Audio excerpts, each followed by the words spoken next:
And we have made it, my friends. All Out 2022 is this weekend. There's also Clash at the Castle, and there's also that NXT show.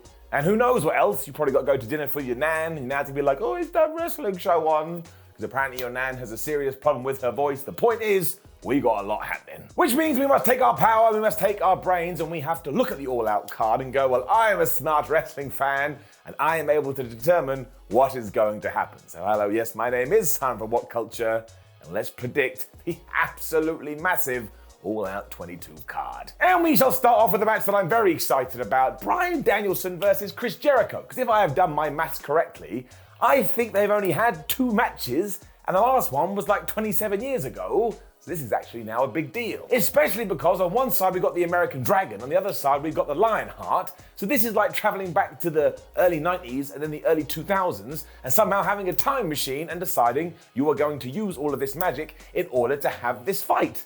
And you sit down and think about it, what the hell are AEW going to do? Because no matter what happens, you've got to involve Daniel Garcia. Because we all saw what he did on Dynamite. He was all, Jericho, I'm so sorry. And then it prevented Christopher from smashing Danielson with a chair. So does this mean that Garcia will cost Jericho and join the BCC? Or is it all just one big ruse? Meaning at the end of the night, Danny Boy would have gone mega heel. And that is the one that I am plumping for, simply because Bryan Danielson won the last match when he too took on Garcia. And that way, of course, Chris Jericho could be like, ha ha ha ha, I am such a smart tamale, and then the JS can be a ha ha ha ha, we all love you, Chris Jericho. Whereas the Blackpool Combat Club can just get super duper mad.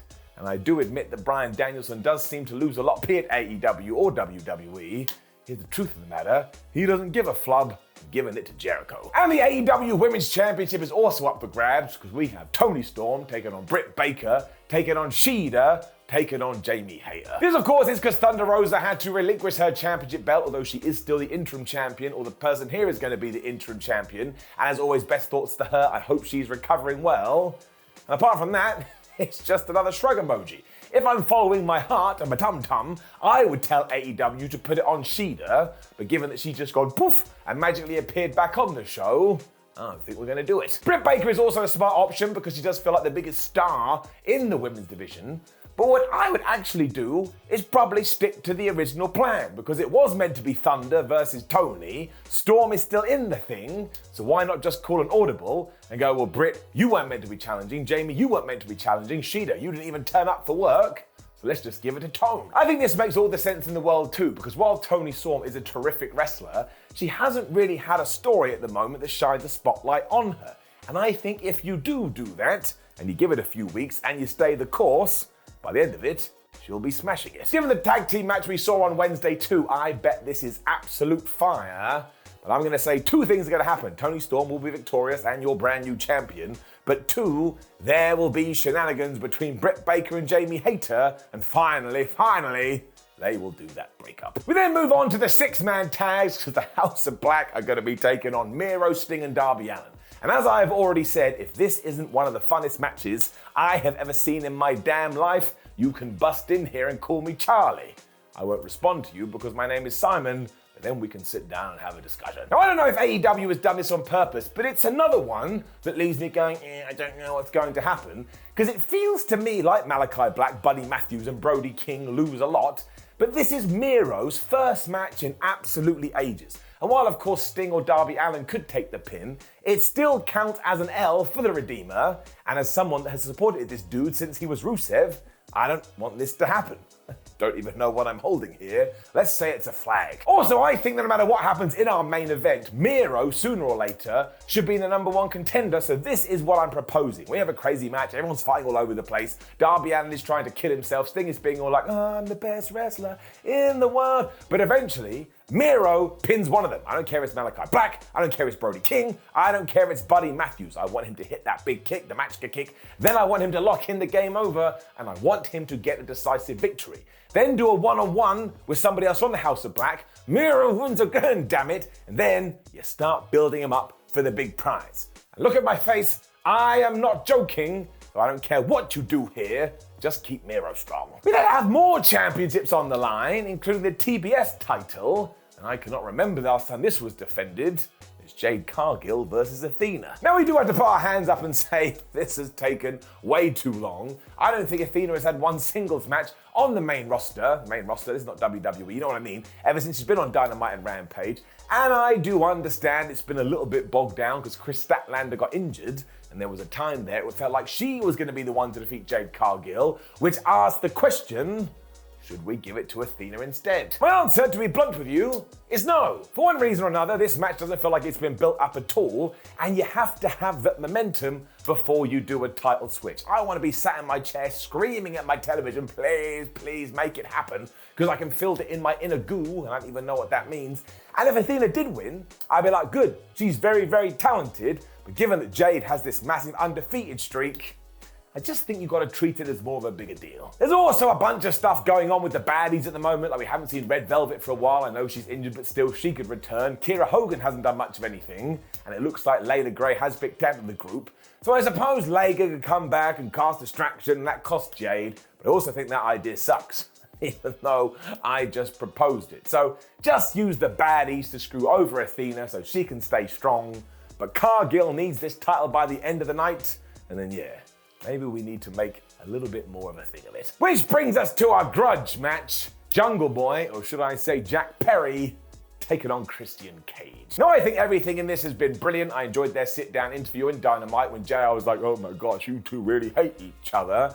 And yes, for at least this match, Jungle Boy has got rid of his name and he's going by his real name because he wants to teach Christian a lesson.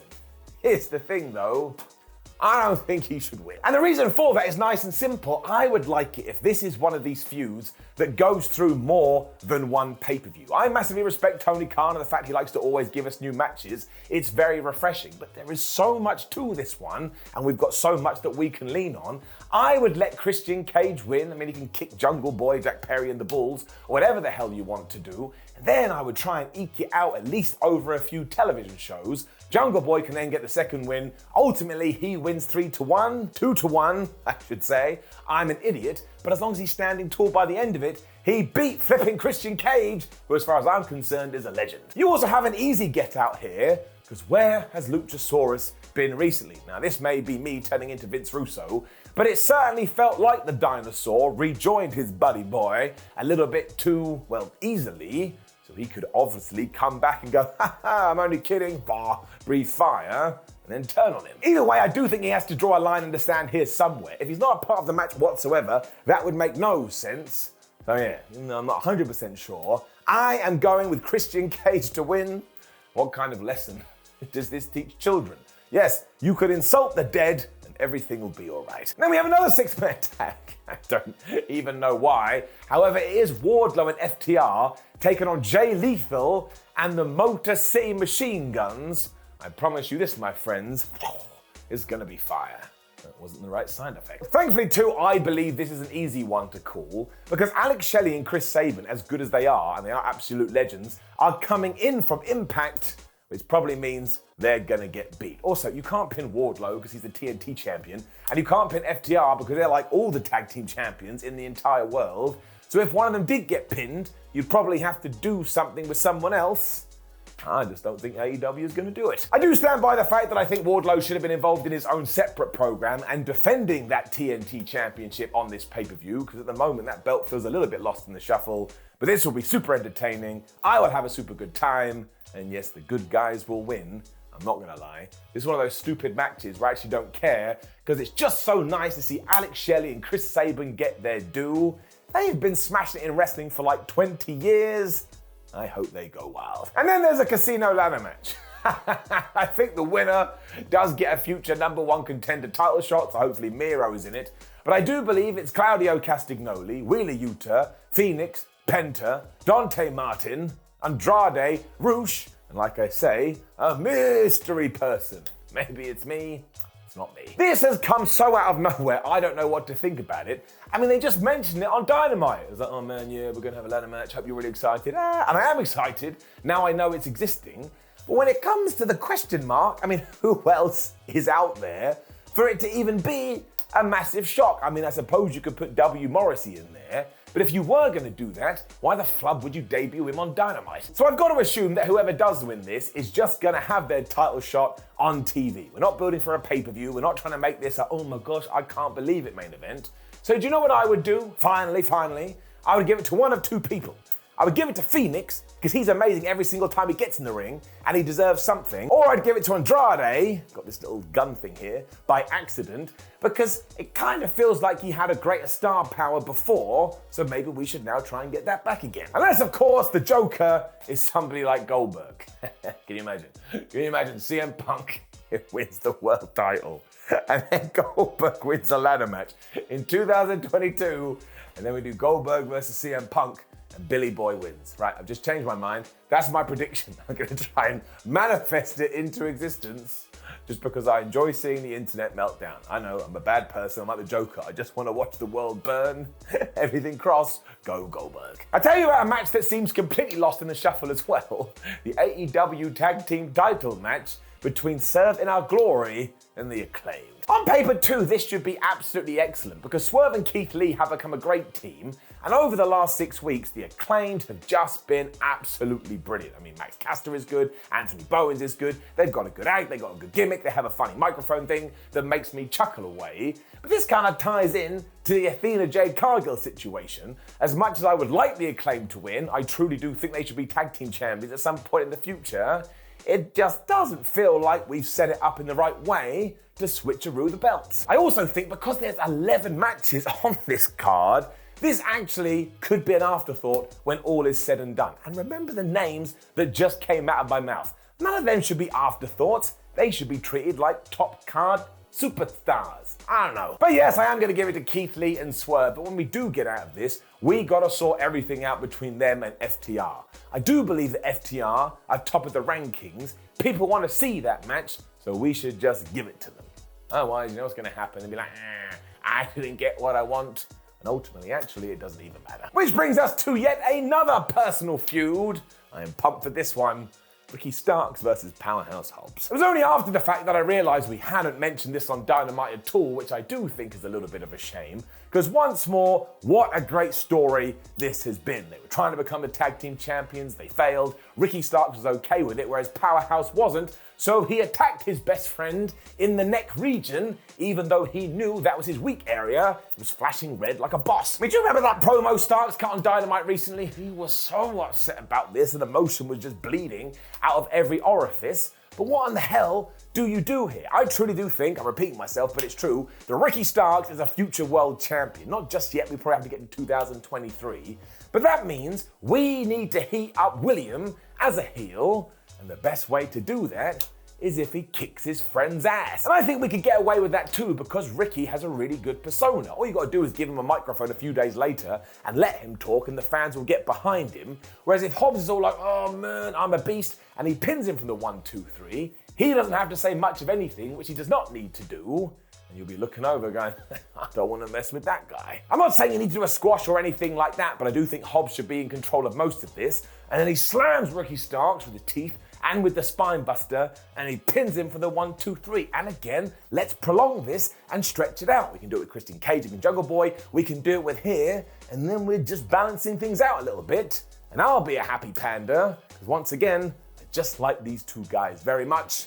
I'm giving it to the Powerhouse. We then have 2 matches left, and both of these are going to be phenomenal, and we shall start with the finals of the Trios tournament. Now, of course, as of me talking, we haven't had Rampage, so it's either going to be the Best Friends or the Dark Order, and I actually haven't looked at spoilers, but I will tell you this, if it's not the Dark Order, I will start calling myself Steven Steinsberg III. Because of course what we want to get to is Kenny Omega and the Young Bucks taking on Silver Reynolds and Hangman Adam Page, who is now serving as a stand-in. And you have to give this narrative a round of applause because it means Page is going to be on the other side of the ring looking at all his former friends, and his heart is probably going to shatter into 89,000 pieces. And even though that has been a phenomenal tale, I do still think when all is said and done, you do want to crown the Elite as your inaugural Trios champions, because while Hangman Page is kind of in the Dark Order, he's not really, whereas Kenny, Matt and Nick, they thick as thieves. It is kind of interesting, because if that does happen, you have to believe that the Young Bucks aren't going to be going after the tag championship anytime soon, and Kenny won't be going after the world title. But that just means they can go through the division and take on a bunch of other 3 teams. I think that's something that I want in my life. There also has to be a twist at the end of this. I mean, what is going to happen when Hangman comes face to face with Kenny? What is going to happen when Hangman comes face to face with the Bucks? Does he join up with them? Does he turn his back on Reynolds and Silver? I can't see that, because it kind of does feel like the Elite has gone babyface now. But listen to how fast I'm talking, and listen to how hard I'm hitting my hand. This is my passion, and this is my pumped up person. I'm desperate to know where we're going to go. So the only thing I am confident on is that the Elite will walk away with these brand new trios belts. And I'm very excited about this division, because when you go through all the teams, it should be a banger every single damn time. So Kenny and the Bucks get the win. Which of course brings us to the main event. Jon Moxley versus CM Punk round 2. For the AEW World Championship. I kind of feel like I should stand like this the entire time doing my shrug emoji pose, because do you know? No. Do I know? No. The only person I believe knows right now is one Tony Khan. Let me just look around here. Nope, he's gone. So we do have to get into proper fantasy booking territory here, and the popular one is that it feels like the right time for Maxwell Jacob Friedman to return and maybe do a little bit of seed dropping. I don't mean he's gonna pull down his pants and crap everywhere. That's what it sounds like. I mean he is going to make this story bigger, because ultimately, with everything that has happened and the fact that we are in Chicago, meaning we're about to leave Chicago, at the end of this, I kind of feel like CM Punk should be a full-on heel. Now, that doesn't mean you have to cheer him, it doesn't mean you have to boo him, I'm just talking about the way he acts and his persona and how he is perceived, but I don't know how else he's gonna walk away with the title when we've got this whole thing with his foot. Do not forget, it was only 10 days ago when he lost the damn thing against Jon Moxley in 3 minutes, because he wasn't able to walk. And if you do go down that route, what the hell does that mean for Moxley? I mean, do we have to do a round 3? I have no idea, which is why I think if you move MJF into the mix, he can be like a little distraction, meaning John has to go off and get him, or maybe I'm totally wrong, and he goes after CM Punk instead. But isn't it awesome that we can go on all these flights of fancy and nobody actually knows? So there's no point doing boring predictions here on the prediction show. Maybe we'll sit there and have a cup of tea. So I am saying MJF gets involved, and I am saying CM Punk goes heel, and I am saying that Punk walks away as the world champion. And just to give you a little bit more specificness, no, I do not think this is ending clean. And yes, I think there's gonna be a bunch of shenanigans. But look, that's okay. Wrestling happens every single week. You can't keep it boring and nice all the time. Sometimes you do need a little bit of spice.